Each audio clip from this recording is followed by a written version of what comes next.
Good evening, everybody. It's our honor to have Jonathan Schanzer with us tonight. Jonathan is an American author, and he's the executive director of the Foundation for Defense of Democracies. He oversees the work of the organization's experts and scholars. He is a graduate from Emory University and from Hebrew University, where he studied Arabic. He also attended American University in Cairo, received his doctorate in King's College London, and wrote his dissertation on anti-terrorism efforts of the US Congress. He has a storied career at the Middle East Forum in Philadelphia, the Washington Institute for Near East Policy, then worked at the US Treasury Department. And in 2007, Jonathan was appointed Director of Policy of the Jewish Policy Center, a think tank tied to the Republican Jewish Coalition. And he is now the Executive Director, as I noted before, for the Foundation for the Defense of Democracies. And just reading a few of his titles, I think all of us will appreciate why he is the exact right person to be in conversation with tonight. One book, Hamas versus Fatah, The Struggle for Palestine. Al-Qaeda's Armies, Middle East Affiliate Group, and the Next Generation of Terror. State of Failure, Yasser Arafat, Mahmoud Abbas, and the Unmaking of the Palestinian State. And Gaza Conflict 2021, Hamas, Israel, and 11 Days of War. And of course, by the way, we at Anshe Emet believe your true claim to fame is being the uncle of Jordan Harris, who was a wonderful bat mitzvah just a few months ago. I want to start by acknowledging a difficult anniversary. It's the first anniversary of the murder of 6 hostages, including Hirsch Goldberg, Poland. And what I'd like to ask you to do is to share a few thoughts with us on this difficult day. Sure, Rabbi, thank you for having me, and really wonderful to be with everybody here this evening. I've been in your shul several times, and I'm always just impressed with the community that you've built. Look, obviously it's a tough day. It's a tough day for the families of those who were killed in such a brutal way. But I think, when I look at what happened on that day and I look back on the year since, what I'm struck by is actually, I'm struck by this Gordian knot that Israel has found itself in from day one. Um, Israel's war aims were always twofold. Now, I mean, you could argue they've expanded a little bit here and there as they try to negotiate an end of conflict. But what Israel declared early on was that their two primary aims were to return all the hostages and to defeat Hamas, and to do both. And what we have seen is that when Israel gets close to rescuing its hostages, Hamas will kill them. It is a brutal fact that that is what Hamas is willing to do and has done and may do again. As Israel considers its offensive in Gaza City. I'm sure at some point we'll talk about that tonight. But what we're hearing is that Hamas is actually planning on bringing hostages into Gaza City to make sure that if Israel draws close to any of Hamas's leaders or assets, underground, above ground, doesn't matter, that they will kill hostages as a means to deter continued Israeli advancement.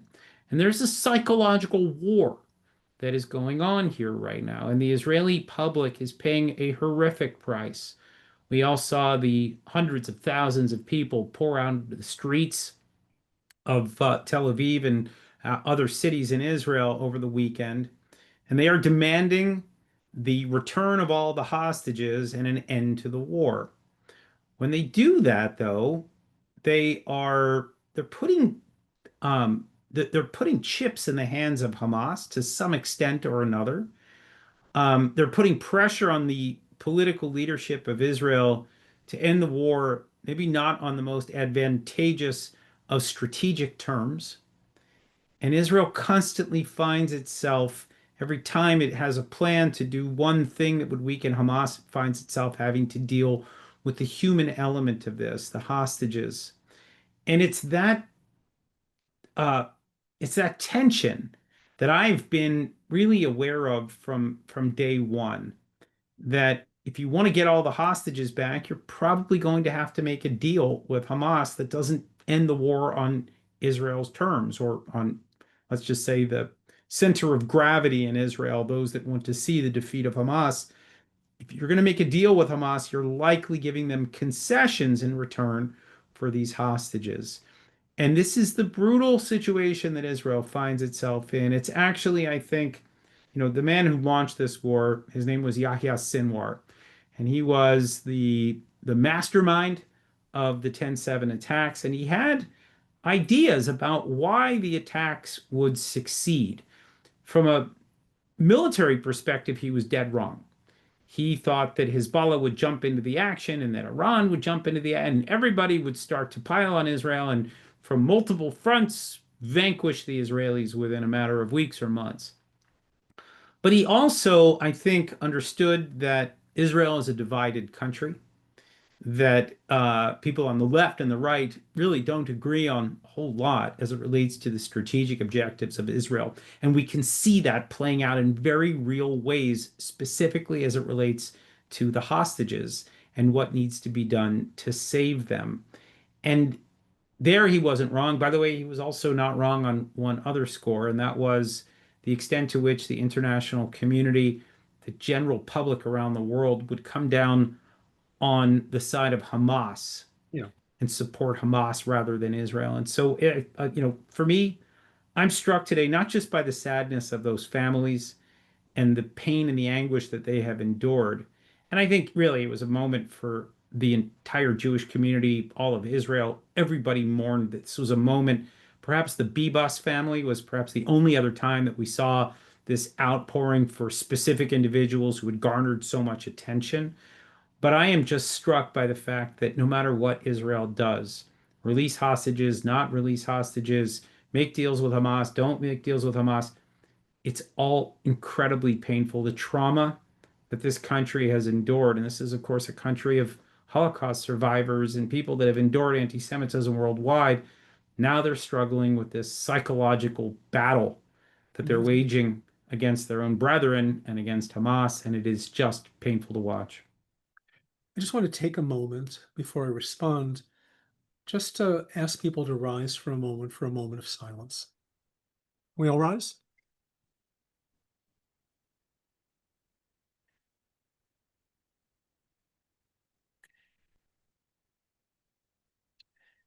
We pray that the souls of Ari Danino, Carmel Gott, Hirsch Goldberg Poland, Eden Yerushalmi, Alexander Lobanov, and Almog Sarusi will be bound up in the bond of eternal life, and that their memories will always be a blessing to their families and to all in the state of Israel and Jews around the world. And to that we can all say, Amen. Be seated. And in response, what I was thinking, Jonathan, was that if I'm if I'm a parent of a hostage today, and I hear the plan that Prime Minister Netanyahu has been pushing to enter Gaza City in a very forceful way, then the two goals of the war are actually being reconsidered. In other words, there were approximately 250 hostages taken on October 7th. Approximately 200 have been returned.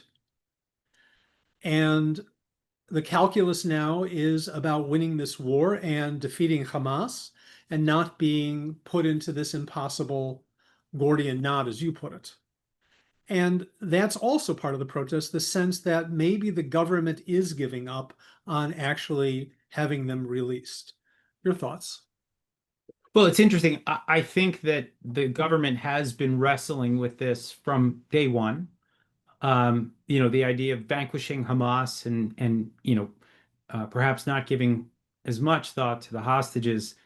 And there's reason for that. Let me just say it's not indefensible what the Netanyahu government has done here or may be doing. And by the way, this doesn't mean that I'm giving a blank check to the Netanyahu government. I've got plenty of criticism that I'm happy to share, and I suspect I will over the course of our discussion tonight.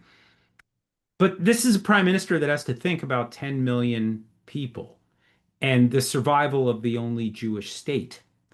And that is a heavy burden for the prime minister as he is pummeled with demands to get the hostages released. But what I would actually say here is that he's not made a decision. What he's done is, I mean, we understand there will be 60,000 reservists who will be called up in the coming days.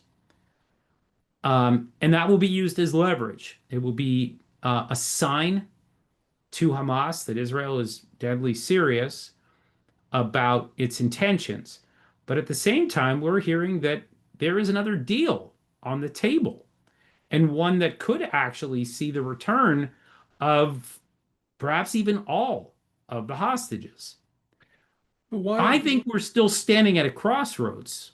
I think that Israel has not yet made a decision. And that's why this moment feels so fraught and so filled with tension and friction. It's because I think Israel understands it. I think the international community, we're watching the Australians and the French and the Brits and the Portuguese, they're all coming out and they're hammering Israel and they're blaming Netanyahu, and they're trying to push him back from the brink. He's trying to push Hamas to the brink. This is a high stakes game of poker or chicken or whatever you want to call it. But this is about both sides trying to impose their will upon the other. Right, but whether or not Prime Minister Netanyahu has actually made up his mind on this, he does have members of his coalition who have made up their mind about this. Yeah. And, perhaps he can use this recess session to his advantage, perhaps, but he has not been able to actually outmaneuver Ben-Gvir and Smotrich up until now in any serious way that at least I would say. And perhaps the look on your face would say that you disagree. No, I will say the following, that Ben-Gvir and Smotrich have had an outsized influence on this war, and their threats to leave the coalition has absolutely pushed Netanyahu to say things and possibly do things that have not necessarily been in Israel's interest. But I also would say that Ben-Gvir and Smotrich have gone off and freelanced. They've quit the coalition. They've come back to the coalition. This has not been an easy ride for anybody. In other words, the Israeli right has, I don't think, any more leverage over Bibi than the Israeli left. The Hostage Family Forum has immense leverage over him, right? They can draw hundreds of thousands of people into the streets and put pressure on him through those means. And Bibi, of course, is thinking about his own survival politically. And so that's where the guys on the right have at some leverage here. But look, at the end of the day, I still believe that Netanyahu knows that whatever he does here, it's going down in the history books. I was talking about this on my podcast the other day that Netanyahu he's a historic figure. I think we can all agree to that. He's done remarkable things. His oratory skills are beyond question. The decisions that he's made on behalf of the country of Israel at times have changed the trajectory of Israel's security. The spycraft that he has directed from the Mossad has been remarkable. There are all these things that he's done. And now this war he's going to have a page or two or three in Jewish history, Israeli history books for centuries to come. There's no doubt about that. But I think he's an historian at the end of the day, and an historian who's deeply concerned about his own legacy. And so when he considers his next moves, I don't think that Ben-Gvir and Smotrich are top of mind. I truly believe that this man, and I will tell you, I've had my experiences with him, met him personally. he does not see necessarily a line between him and the state. He Right. sees himself as one and the same with the state of Israel. And so I give him a little bit. I mean, look, set aside for a minute the sort of narcissism that goes along with what I just said. And there is a good bit of that with this man. And hubris, by the way. What's that? And hubris, by the way. Yes, hubris, narcissism, right? I mean, you have to be able to separate yourself out from your job, from your position. Um, but I think the man is feeling the pressure of thousands of years of Jewish history on his shoulders right now. And he is trying to figure out a way in the most simplistic terms, to have his cake and eat it too, to defeat Hamas and to release the hostages, to have this look like a John Grisham ending, right? Where it all kind of comes out, smoothly and easily, and the good guy wins in the end. In my view, that may be his biggest flaw. This could be his Achilles heel because I don't know if that's possible. Look, you're a historian looking ahead, which is very hard to do in a moment like this. How likely is it that the historians will write that this was Benjamin Netanyahu's Vietnam? I think there's a high likelihood. If he doubles down in Gaza and he goes in with 60,000 troops and he loses 1,000, 2,000, 3,000, I mean, what you're starting to do is you're creeping up close to where, I mean, I think the most deadly war in Israel's history was the 48, 49 War of Independence. It was I think 7,500 people that were killed. This, I mean, I think we're already at half that and the war's not over. And it's, I think escalation may be his downfall. It also could be his salvation. And I think, you mentioned the summer period between now and when the high holidays start. This is his moment to weigh his options, to reflect on what the intelligence is telling him, and then to take that action. And like I said, there's a lot of weight on this man's shoulders. I don't know, by the way, I got to tell you, I feel exhausted and I don't live in Israel. I just have been following the war from here and I've gone to Israel, I don't know, 5 or 6 times since the war. And I feel like I'm just ready to take a very long nap when this war ends. I can't even imagine what this man who has whatever it is, 20, 25 years on me, this man has to be feeling it at this point. And I have to say, I wonder whether he's even seeing it all clearly right now at the moment where we are, because it is just, he's in the middle of psychological warfare with brutal terrorist organizations and the Islamic Republic of Iran. He's embattled at home. He's getting beat up abroad. How much pressure can this one man sustain and still come out on the other side, having delivered the victory to Israel and to have his shining moment? I mean, I'll just share one brief anecdote that I heard that Netanyahu was very pleased with the way that the 12-day war with Iran went. And, I mean, he was sort of taking his victory lap at home. He was, and I think for good reason, pleased. I mean, Donald Trump joined him in the end. It looked like it was very well coordinated between the two. Israel was able to set back the Iranian nuclear program and sustained, ballistic missiles and shot most of them out of the sky. I mean, it was all good things, right? And it was barely 2 weeks that had gone by before all of a sudden this narrative of famine began. Right. And he was just unwilling or unable to pivot from how he was riding high to addressing real challenges on the ground. And it's that inability to adjust or unwillingness to adjust is what has me concerned right now. Israel lost valuable time and opportunity to address the famine issue. Whether it's real or contrived, I still can't tell you. My best guess is that when you look at Gaza, there are pockets of food security and insecurity, and that there is not one cohesive narrative, but rather it really depends on where you are or where the fighting is that day or where Hamas has amassed forces on that day. But Bibi failed to address that when it was needed, and now Israel's on its back foot. What else is he missing? In what ways has he not adjusted to reality? as he addresses this conundrum before him. Look, the reality of the humanitarian issues, no matter how we measure it, it is significant and it is a problem. And Israel has gone a long way to try and ameliorate it, that's for sure. But as you said, there was a tone deafness to this from the prime minister that Israel is paying, and I would suggest American Jewry is paying a very dear price for right now. Now, a Yeah. few weeks ago, you published an article in Commentary Magazine where you offered an approach for Israel's government to follow in terms of sending as much humanitarian aid in the form of food and medicine as are needed. But you drew the line with any building supplies until Hamas met Israel's demands. Could you say more about that? And if you think that that is at all workable today?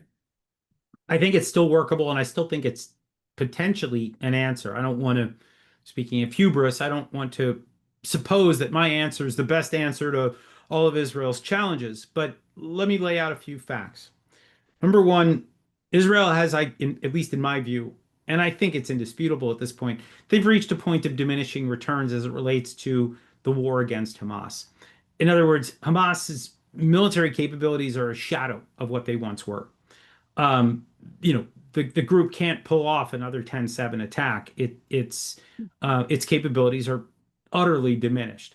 It's now at a point where the group is they're recruiting child soldiers. I mean, 13, 14, 15-year-old kids are picking up Kalashnikovs and learning how to put IEDs under Israeli tanks or armored personnel carriers. The the leadership of Hamas is gone. I mean, I have behind me, I have this deck of cards that I got when I was in Israel in January of 24, and it had all the top leaders of Hamas. So 52 of them are in there. I I struggle to find one that's still alive in that deck right now. The top leaders that have been running the war, Yahya Sinwar, I mentioned, he was killed. Mohammed Sinwar, his brother, was killed. Mohammed Deif, the guy that was the sort of chief architect of Hamas's military, he's gone. Marwan Issa, his deputy, also gone. The guy that's running Hamas right now is a guy, and I've studied Hamas since the 1990s. I've never heard of him. Hmm. Izzadin al-Haddad is his name. And so when you think about what Israel's trying to do in Gaza, the question is, do they even need to keep fighting? I mean, they keep losing soldiers, and is it worth losing soldiers right now for negligible gains? You're going to kill another 50 Hamas fighters, another 100? I mean, what's the win at this point, given all the other things that I've mentioned? Look, And by the way, what I'm telling you right now is not loved by the Israeli right. I will just tell you that they are deeply critical of the fact that I've raised this, and I continue to contend that it's a way out. But so now, understanding that there is a point of diminishing returns in the war, then Israel needs to understand that it is not going to win the battle over the famine issue. The narrative is not going to change. The mainstream media is not letting up. Hamas is not letting up. The far left in America is not letting up. The Europeans, the Arabs, nobody wants to let this go. Even as one photo after another has been proven to be fraudulent, right? It doesn't matter. And I think we're watching that, is that nobody cares whether Israel is flooding the place with food or not. But the right thing to do, in my view, is to make sure that there's enough food for everybody in Gaza, because collective punishment is not something that I think Israel would or should subscribe to. That just, I think we should probably all agree. The far right in Israel doesn't, but I think most of the rest of us probably would. look, So then if we agree that the point of diminishing returns has been reached in the military, food needs to go in, well, then what leverage does Israel have? The leverage that they have is that they should withhold all construction, all of it, until Hamas meets all of Israel's demands. And Israel's demands would be the release of all the hostages, the disarmament of Gaza, so that means handing over heavy weapons and rockets and the like, and maybe the exit of whatever top leaders are left. My understanding, according to an Israeli contact of mine, there's 3 to 5 people that the Israelis understand have a real leadership role. So these are like, this is not insurmountable, these demands. I think Hamas agreeing to them are, it's the likelihood's not high. But here's where I think it gets interesting, and I'll leave it here. Imagine you're a Gaza and you are living in Gaza. You've been living in hell for the last, year and 10 months. Okay. What you want more than anything is a return to some normalcy. You want electricity, water, sewage. You want food that you can buy, and you want internet, and I don't know, a couple of creature comforts. There is none of that. And if it is known to the world that until Hamas does what it should have done a year and 10 months ago to surrender, to disarm, and to hand over the hostages, imagine if you're Hamas and you're sitting there and the people all around you in this tiny enclave that is smaller than the size of Washington, D.C., filled with 2 million people who are going to be cold again in another couple of months. Imagine the pressure that starts to build on Hamas. Now, this is theoretical, but I will say that trying this as an experiment sounds a lot better to me than getting hammered by the international community day in and day out for crimes real and imagined and losing soldiers on the battlefield for gains that may be negligible at best. And so that's why I've suggested what I have. Listen, the idea sounds uh, worthy of trying, in my estimation. It makes perfect sense. But it would appear that banking on the people of Gaza to actually revolt against Hamas is, I don't know how much credibility we should put into that, but more so, in order to negotiate with Hamas, you have to find something that actually matters to them. They've made it clear that their own people, the humanitarian issues, are all gains for them, right? The death of their own people. And can't it be argued that this plan to go into Gaza City is actually attacking Hamas in the area that it actually cares about, which is losing or ceding more land to Israel? That, Yeah. I mean, what are your thoughts about that? Look, I mean, first, let me openly cede that I don't know if Hamas cares about its people. I think it's quite clear that it doesn't. The funny thing about terrorist organizations consistently is they fail to provide good governance, whether it's the Taliban or, the Muslim Brotherhood or, Al Qaeda. I mean, right now there's an interesting experiment going on in Syria, but I don't think it's going to end well. Um, and so, yeah, I don't think that that's the only thing that will move them. I think there needs to be other incentives, quiet things happening behind the scenes that, where Israel's urging the people of Gaza to come out and do what is needed in order to bring down Hamas. Um, but look, your broader question is one, it comes up a lot right now in sort of in my circles. It's a truism now that Hamas doesn't care about people, and it doesn't care about the fate of the region. It doesn't care about the misery that it's spread all around the Middle East. That it only cares about maintaining land or acquiring more of it. Um, it's a double-edged sword. It may be true, also not provable, by the way. I mean, I don't know how to substantiate that. But then there's the other side of it, which is if Israel conquers more territory, and specifically if it decides to occupy that territory for long periods of time or indefinitely, then the pressure on Israel only grows. The international pressure will build. Yes. And this is, I mean, part of what I'm trying to suggest here. I'm thinking about ways to alleviate that pressure. There needs to be a safety valve here that lets off some of that steam for Israel and buys it some time to be able to think about its next moves. And And I think that conquering more territory is likely going to backfire. I think that, and by the way, I'll just say this. I don't have a problem with Israel going into Gaza City. This is fully consistent with what Israel's been doing in Gaza since October of 23, which is taking territory, vanquishing Hamas within it, and then leaving, going somewhere else. And I think it's a little bit more complicated now because apparently 1 million people live in Gaza and that there are massive amounts of tunnels and shafts and all kinds of things that where terrorists are going to be able to attack Israel. I think it'll be bloody and I think it'll be messy and I think the humanitarian toll will be great, but it's fully consistent with Israel's war fighting up until this time. The conquest and the maintaining of that territory is where I start to have concerns. That's where the heat builds on Israel rather than lessens.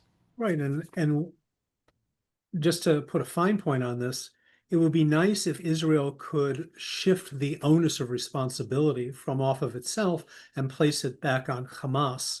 In your suggestion makes a lot of sense in that vein.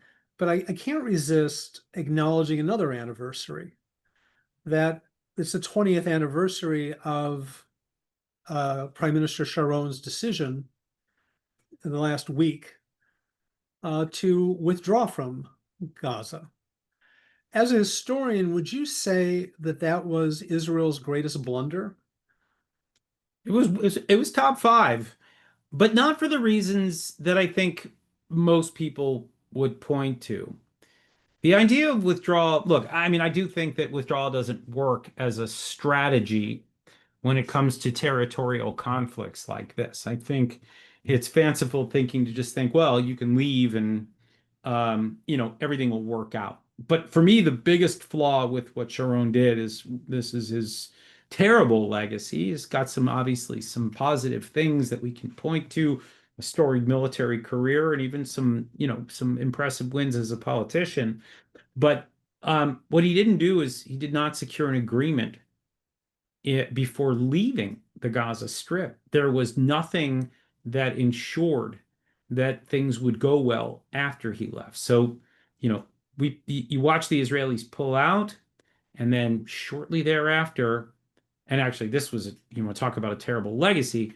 Then you had the elections that George W. Bush imposed upon the Israelis and the Palestinians. So the Palestinians have to have elections. That happens in 2006. All the polls show that Hamas was going to lose to the Fatah faction, the PLO. In fact, the opposite occurred.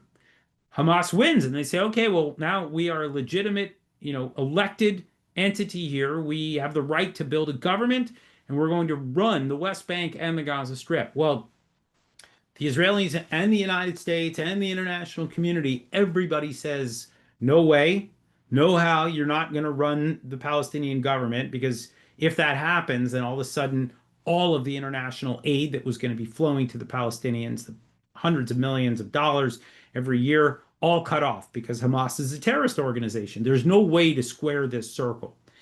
And it was at that point, a year later, that Hamas said enough of this, and they conquer the entire Gaza Strip. No one from Israel there to save it, and the PLO was in no position to fight.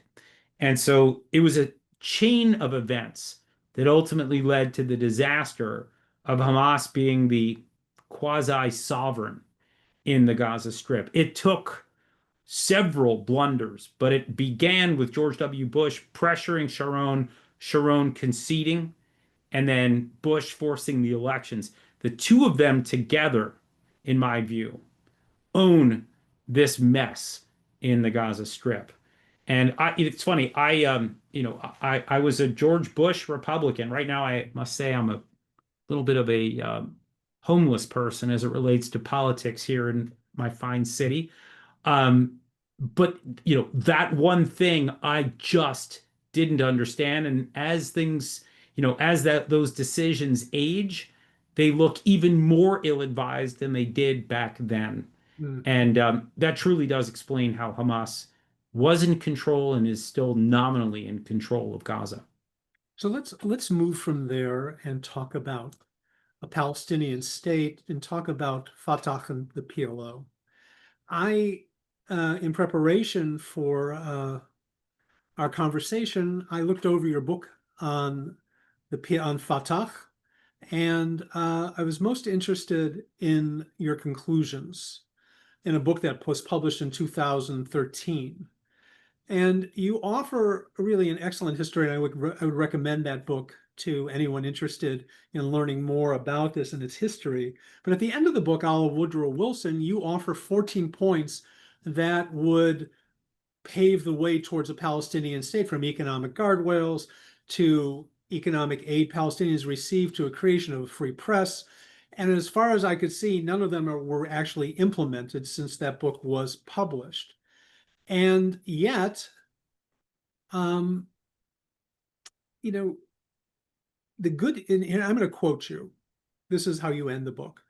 The good news is that the Palestinian leadership can still make these changes and right the ship, but this will not happen in a vacuum. World leaders must begin to make their demands heard.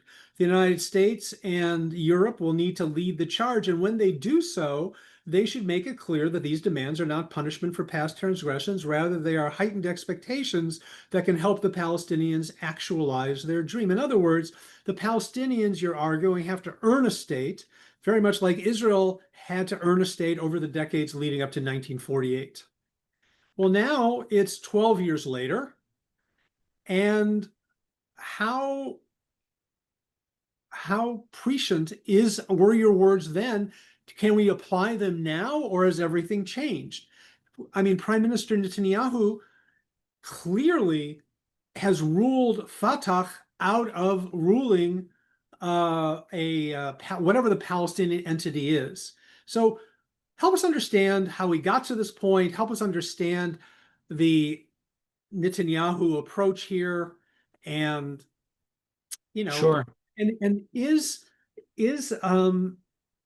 would you say that the actions by France and Great Britain and Canada and Australia, on it goes, is this all performative, or is this the beginning of something larger, the tipping point, which Israel's not going to be able to counterbalance?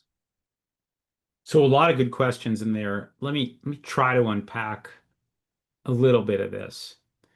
First, I mean, I mentioned that Hamas won those elections in 2006. One of the reasons, if not the primary reason, for the Fatah faction, the PLO, losing those elections was corruption.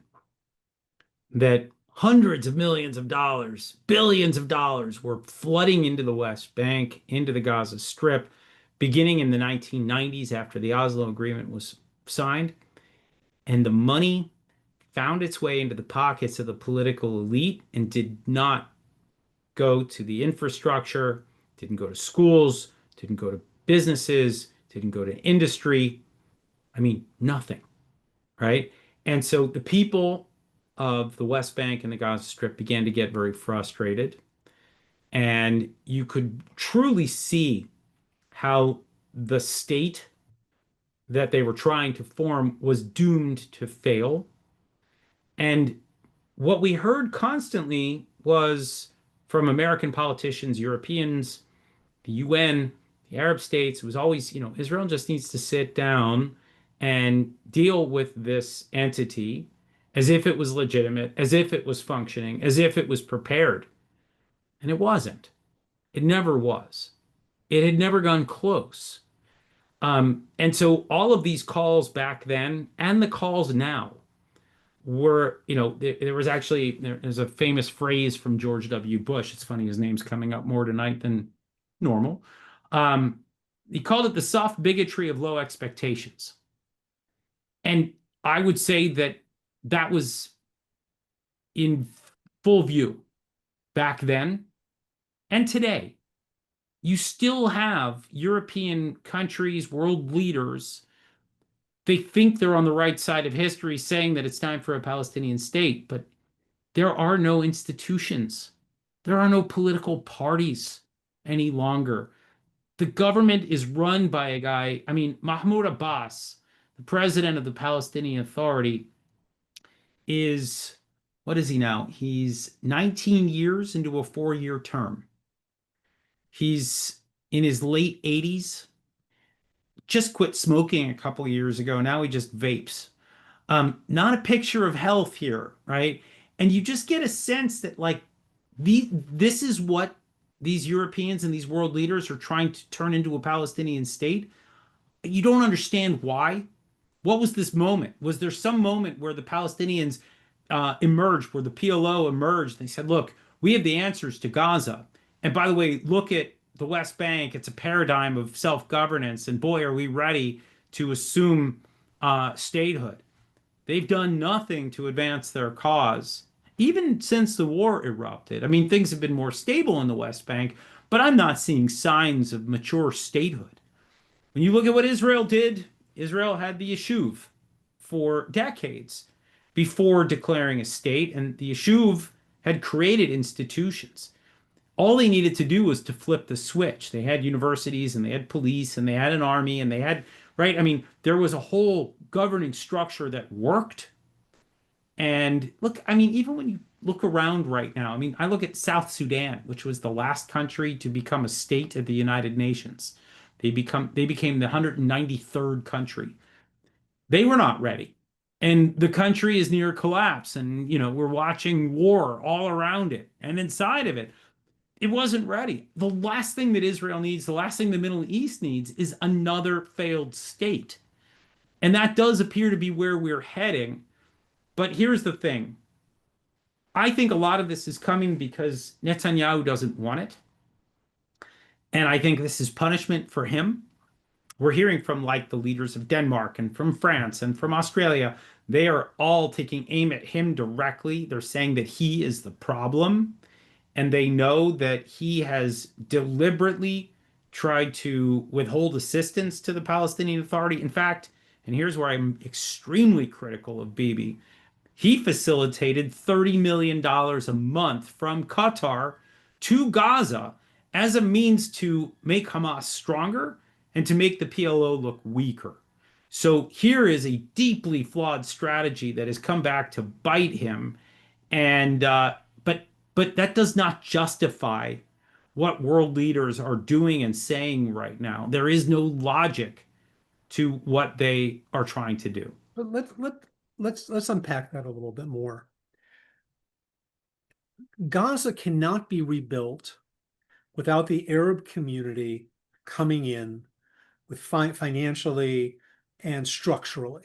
That's never going to happen. But they're never going to come in as long as Hamas is there. Correct. But they're also not going to come in without some credible governance that is overseen by the Palestinians, because the Arab street won't allow that. Yeah. So I get the fact that Fatah is terribly corrupt. I understand all that, but there is no credible alternative to Fatah that anyone can see. And maybe, and I'm interested to know if you see it differently. Look, I mean, I think we're talking about two different things here. Number one, does that justify Fatah or the PLO declaring statehood with the full support of the international community because we need somebody to run Gaza? That to me feels like an enormous leap and one that shouldn't be taken. In other words, if you want to take Fatah and you want to say let's put it into Gaza and let's make them the people that run this thing with the help of the Saudis and the Emiratis, yes. I mean, sign me up. Having some kind of joint coalition of actors that run Gaza better than it's been run and obviates the need for or pushes out Hamas in very clear terms. Look, that sounds like a very positive development to me. But I think, I mean, let me just address the sort of the step by step that's needed to get there. The first thing is that Hamas needs to be defeated. And the reason for that is that nobody wants to go into Gaza so long as it is an active war zone. And we know as much from the Saudis, from the Emiratis, from the Palestinians themselves. The Europeans don't want to be in there. Nobody wants to be in there. I mean, the Gazans don't want to be in there while the war is going on. So there needs to be a conclusive end to this battle, whether it's Hamas surrendering, the Israelis deciding that they're done fighting or fight to the finish. And I think again, we're standing at that crossroads right now. But once there is a conclusive end to the fighting, that's when this entity can come in. But by the way, let me just say, if the Saudis and the Emiratis want to pay for the Gaza reconstruction effort, and that is the hope, that's what Israel's sort of holding its collective breath for, well, they'll be able to call the shots about who runs it. And it could be Mohammed Dahlan, who's a former, deputy to Mahmoud Abbas, who lives in the UAE now.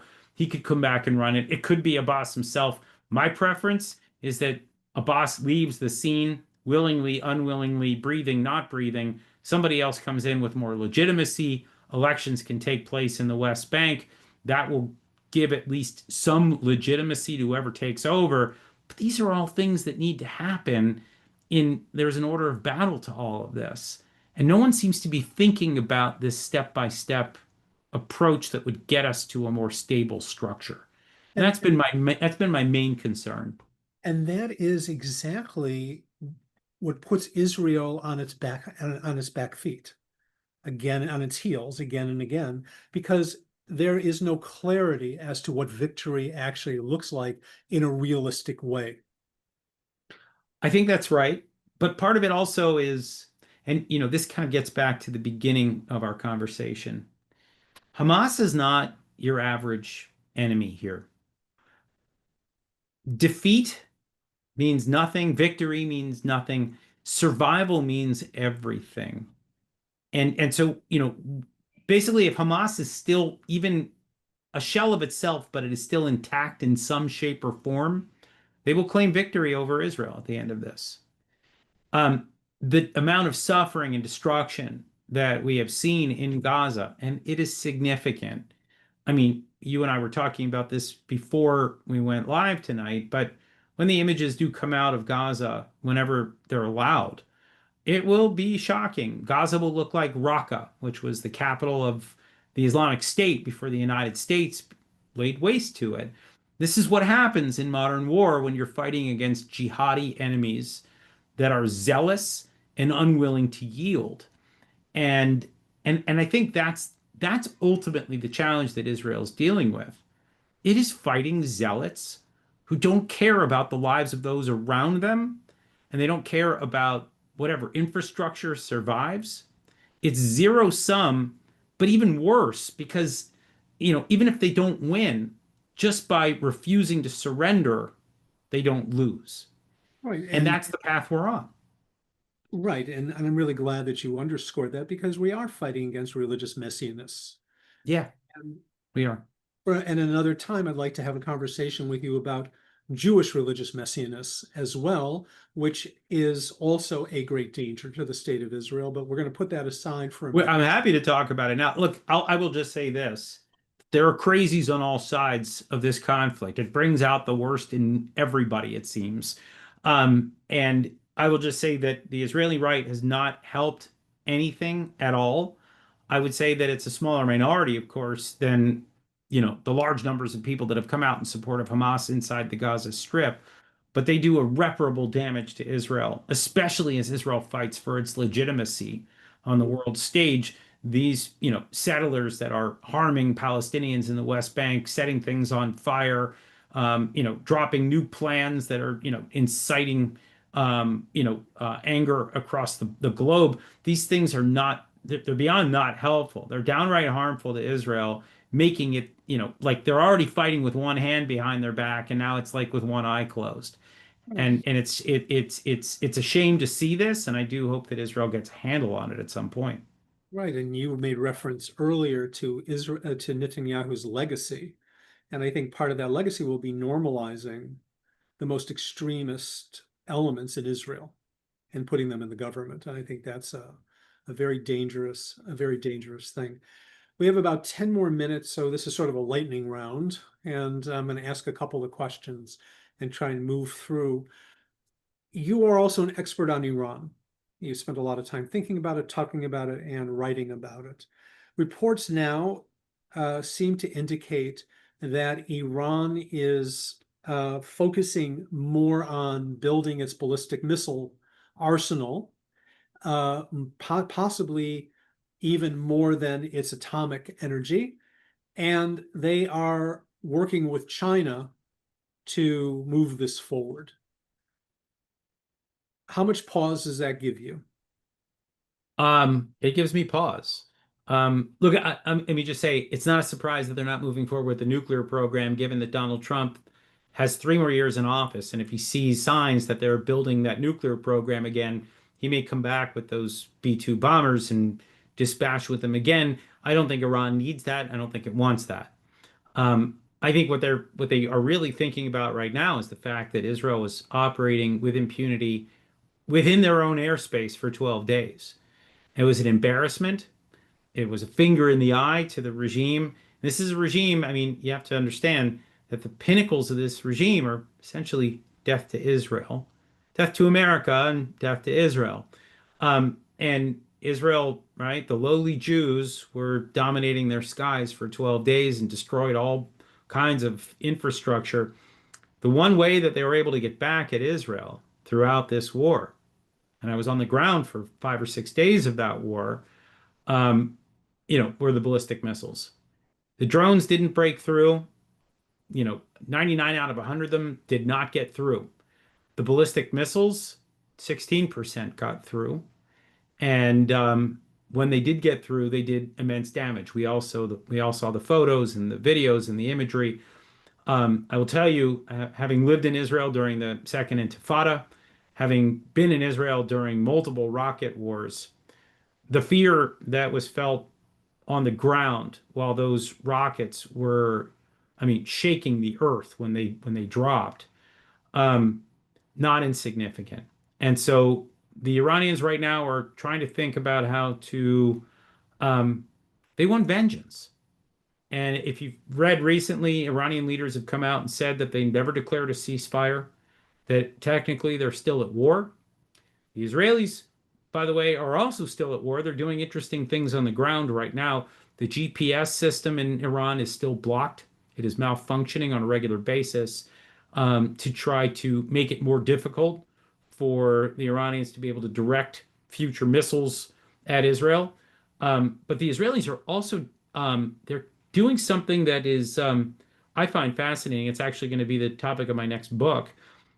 Israel has something called the Campaign Between the Wars.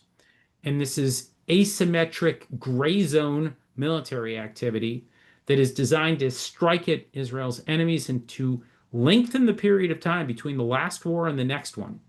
So going after top military leaders, nuclear scientists, ballistic missile engineers, that's what they're doing right now as Iran does its best to think about how it might mount another attack. So I'm very nervous about the prospect of another conflict, and I'm hoping that the campaign between the wars is effective.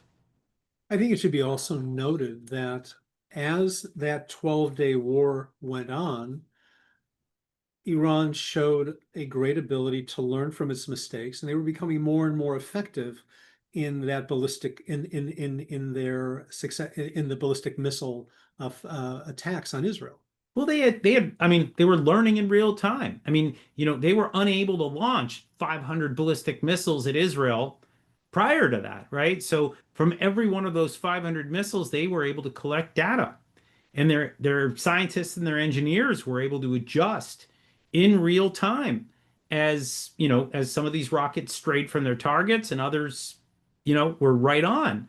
And so, yeah, they learned a lot. And, speaking to friends that understand the physics of this in Israel, they undeniably were more concerned as the war dragged on, as you suggest, that they saw learning.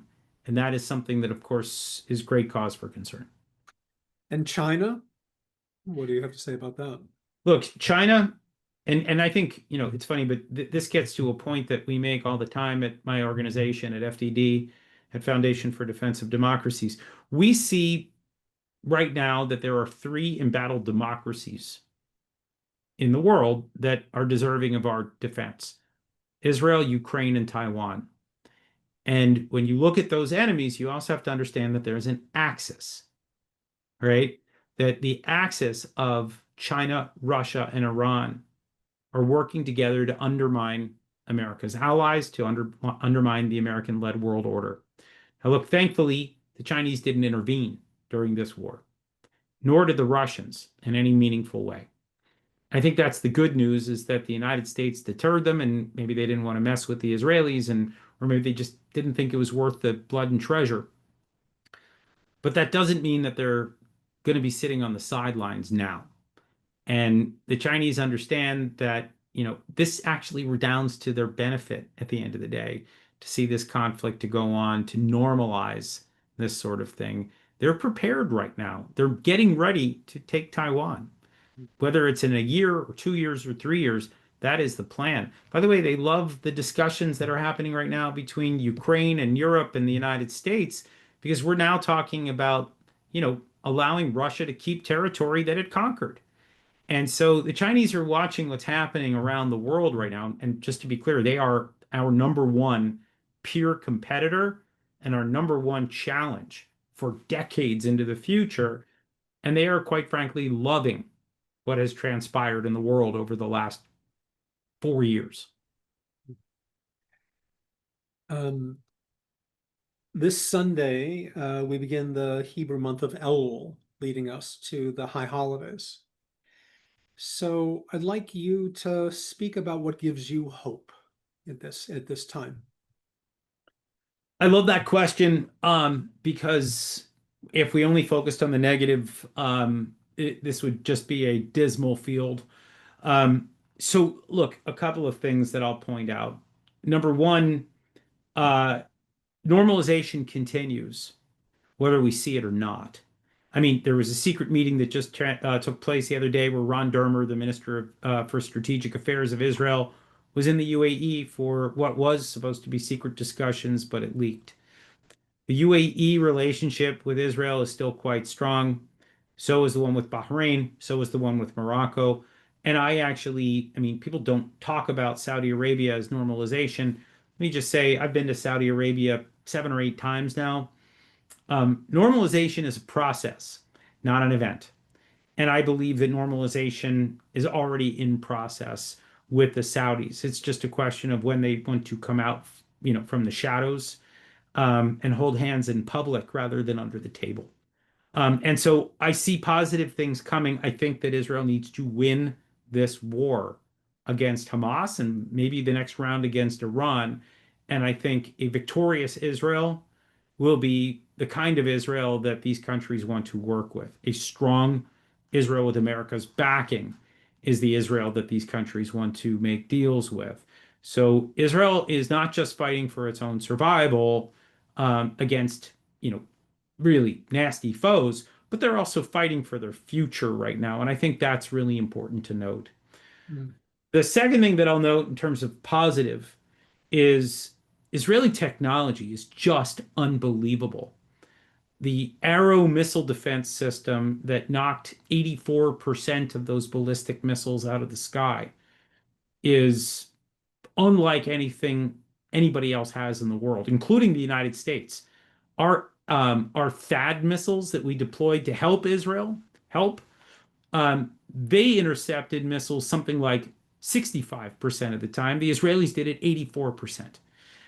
Iron Dome, we all know, has this unbelievable like 95% success rate and continues to have that with short-range missiles. They have systems that are able to determine where the tunnels are underground in Gaza. The way that Israel has wielded its brain trust in the defense of their country, I have to say, I'm still in awe of it. I feel like I am in one piece because of it on multiple occasions, and so I'm really impressed with that. But the last thing I'll just say is, and this is probably the most important, and that's the resilience of the Israeli people. Yes.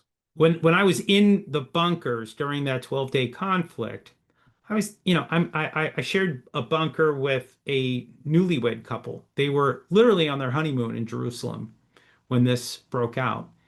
And they were finding love wherever they could. And they were spending time together and they were happy regardless, even as this scary war was happening above ground.